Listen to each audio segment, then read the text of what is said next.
Cleveland Heights, Ohio, a neighbor, and I'm all for regional cooperation, so I don't think that Cleveland Heights should be precluded from speaking at these meetings. I am here to, I'm sure that you're familiar with this, Mr. Council President, this article that appeared in the Sun Press, and I read what you said, how you were quoted, speaking about his election victory, and his critics, Miller said, "We have an educated group of residents who are not influenced by innuendo, naysayers, and half-empties. They see what myself and the mayor are doing, and they believe in it. Their agenda was not acceptable to the majority of voters. They have to learn that if they don't get in line, they're going to get run over."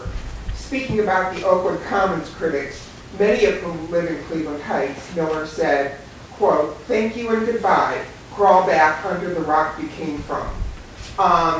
I want to make a couple of clarifications here, Mr. President. I think that you need to be reminded that there were more people who voted against the Oakwood Commons rezoning than voted for you. So I think that your comments are appalling. You certainly do not have a mandate to say that people have to get behind you and get in line or get run over. And for a professor of sociology, I think it's more appalling with your supposed education. So what I've done, I didn't come out from under a rock. I believe these comments sound like they come from someone whose understanding comes from under a rock. And I've come to ask you, after these public comments, for a public apology to myself and to the wonderful citizens who came and expressed diverse opinions. And I'll stand here and I'm expecting an apology. Your time is up. I mean, you have a little over 3 minutes. I don't need, I'm just waiting for your apology. I guess not. I think that you should feel ashamed, as they say on Occupy Wall Street.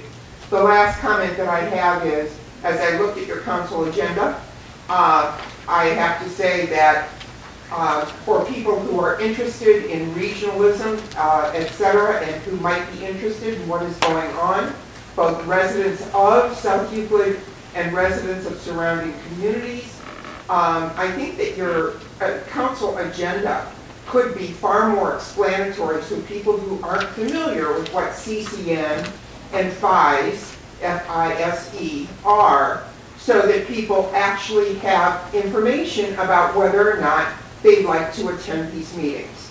And I, for one, having been on a city council in University Heights, I am embarrassed, and I think that you've given the name bully pulpit, which in Teddy Roosevelt's time meant bully for you, good for you, and you've updated it into something where a more modern meaning for bully, where you're willing to name call by innuendo and threaten by innuendo. I'd be ashamed.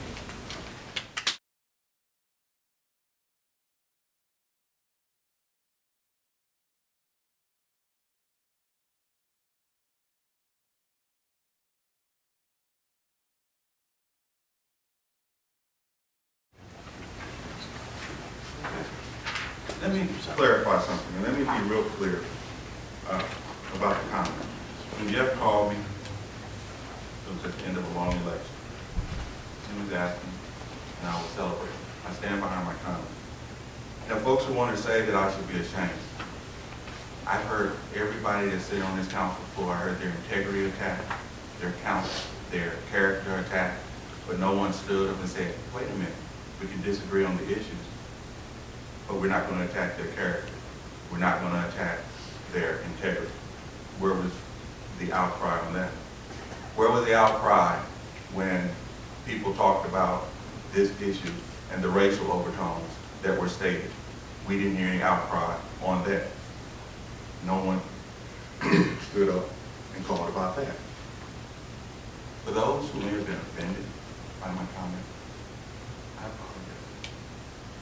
But I also, excuse me, but I also be real clear that I will not stand by and allow my integrity or my colleagues' integrity to be attacked and be called into question. So before someone wants to throw a stone and say this, or someone should do that, they need to look in the mirror themselves. You know, Jeff had contacted me on Wednesday before I jumped on the plane. My comments may have been different, but some of the things that were said were atrocious. And I recently found out the comments that Oakwood possibly was equated with Rwanda. I think someone may need to check the statements coming from that group. But it's over. This city is moving forward. We are going to work with everybody who wants to work with us. You may not have a mandate in your eye, but the residents of our city return us, as well as bringing a new council member that we're going to work together with, and we're going to work really hard. We're going to fight for the residents of this city. And we want to join our neighbors, but our neighbors are not going to dictate it. And I will stand by that. And also, by the way, for those who want to contact my dean, the president, and the board president of Case Western University, those individuals would really like you all to stop. Because those are some different individuals. They don't cotton to blogs. They don't read blogs. So, thank you very much, and welcome. We're going to move this city forward. We have Oakwood, and we're going to move it forward. Thank you very much.